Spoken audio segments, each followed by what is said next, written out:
Picture the South China Sea, a bustling ocean highway where ships from around the globe carry over $3 trillion in trade each year. This sea links economies, fuels global supply chains, and is packed with vital resources, oil, gas, and rich fishing grounds that feed and employ millions. For coastal communities in the Philippines, Vietnam, and Malaysia, these waters are a lifeline, but the South China Sea is also a flashpoint. Its strategic location draws intense military interest, with nations boosting their naval presence and competing for control. Hundreds of islands, reefs, and shoals dot the sea, and who owns them is hotly contested.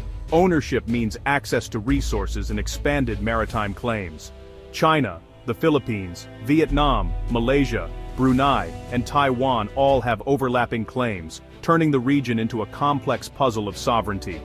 These disputes are about more than maps. They're about national pride, economic survival, and the rules that govern the world. The world is watching closely, as what happens here could set the tone for resolving global conflicts in the 21st century. The stakes are high. Stability here means stability for the world's markets and supply chains. The South China Sea is not just a regional issue, it's a global one. In 2024, the Philippines made a bold move. It released a new maritime map, clearly marking its territory in the South China Sea. This map is grounded in international law, specifically the United Nations Convention on the Law of the Sea, or UNCLOS. It defines the Philippines' exclusive economic zone, waters where it has special rights to fish, drill, and harness energy. By publishing this map, the Philippines is defending its fishermen, its resources, and its future. This wasn't just a response to isolated incidents, it was a formal public stand against years of encroachment. The map is now a diplomatic tool, a visual anchor for the Philippines' case on the world stage. It's a peaceful but firm assertion of sovereignty, rooted in law, not force. The Philippines is pushing back against illegal claims, especially from China, and calling for disputes to be settled through negotiation, not intimidation. This map symbolizes the country's determination to protect its interests and uphold the global rules-based order. It's a message to the world sovereignty and justice matter. The Philippines is using law and diplomacy to defend its future.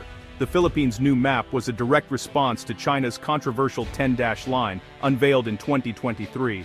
This U-shaped line claims nearly 90% of the South China Sea as Chinese territory, overlapping with the EEZs of the Philippines, Vietnam, Malaysia, Indonesia, and Brunei.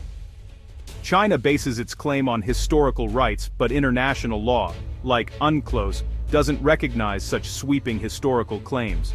The 10-dash line is seen by neighbors as an attempt to redraw boundaries and expand China's influence at their expense. Countries across the region, and even as far as India and Japan, have rejected China's map as baseless and a violation of sovereignty. The dispute isn't just about lines, it's about who sets the rules for the world's oceans. China's map has become a symbol of growing assertiveness and a major source of regional instability. The Philippines and others have protested strongly, insisting on international law as the standard. The 10-dash line has turned the South China Sea into a geopolitical hotspot. The world is watching to see if law or power will prevail. The stakes, the future of the Indo-Pacific order. The map dispute isn't just on paper, it's playing out in dangerous confrontations at sea. Scarborough Shoal and Second Thomas Shoal, both within the Philippines' EEZ, have become flashpoints. Chinese vessels have aggressively blocked Philippine ships, using water cannons and ramming tactics to prevent resupply and humanitarian missions. At Second Thomas Shoal, Filipino troops are stationed on a grounded ship, the BRP Sierra Madre, symbolizing their claim, but every resupply is a risky mission. At Scarborough Shoal, Filipino fishermen face blockades and violence, threatening their livelihoods. China calls these actions law enforcement. The Philippines calls them illegal aggression. These gray zone tactics, coercive, but just short of war, aim to establish control without open conflict. For Filipino sailors and fishermen, these encounters are dangerous and deeply personal. The risk of escalation is real, and the world is taking notice. In 2016, a landmark ruling from The Hague changed the game. The Philippines had challenged China's 9-dash line at an international tribunal, arguing it violated UNCLOS. The tribunal sided with the Philippines, declaring China's historic claims invalid and affirming Filipino rights to key fishing grounds. The ruling clarified that many disputed features are rocks or reefs, not islands, and don't generate vast maritime zones. This was a major victory for international law and the rules-based order. The Philippines gained strong legal backing and international support. but China rejected the ruling outright, calling it waste paper, and continuing its activities as if nothing had changed. The world now faces a dilemma. What happens when a powerful country ignores a binding legal decision? The Hague ruling remains a cornerstone of the Philippines' case, and a test for the global system. The dispute endures, fueled by defiance and unresolved legal questions. The Philippines isn't standing alone, it's building a coalition. The United States, a treaty ally, has reaffirmed its commitment to defend the Philippines in the South China Sea. This includes joint patrols, military aid, and clear warnings to China against aggression.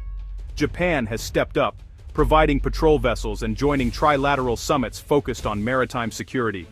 Australia, the EU, the UK, Canada, South Korea, and even Indonesia have voiced support for the Philippines and the 2016 Hague ruling. These alliances send a strong message. The world cares about freedom of navigation and the rule of law. Joint naval patrols and diplomatic statements are making it harder for China to act unchallenged. The dispute is now a global concern, not just a regional one. The Philippines' network of partners is growing, and so is its leverage. International solidarity is reshaping the balance in the South China Sea. Support for the Philippines is turning into real action on the water. Joint patrols with the US, Australia, and Japan show a united front, deterring aggression and reinforcing international law. These operations boost the skills and capabilities of the Philippine Navy and Coast Guard, making them more effective at defending their waters. Allies are providing patrol boats, aircraft, and radar systems, helping the Philippines monitor its vast maritime domain. Beyond security, diplomatic and economic ties are deepening. Major investments in infrastructure, energy, and technology are underway. This comprehensive approach strengthens the Philippines' resilience and reduces dependence on any single country.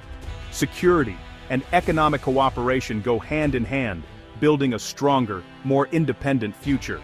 The Philippines is forging a path with partners, not just for defense, but for prosperity.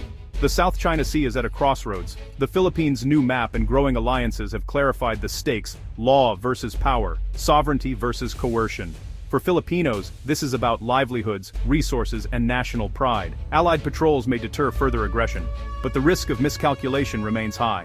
A single incident could escalate, drawing in major powers and threatening global stability. The world is watching, hoping for diplomacy over conflict.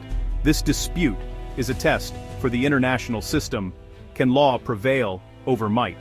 The outcome will shape not just Southeast Asia, but the rules of the 21st century.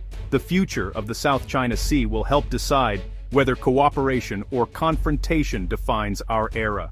The stakes could not be higher.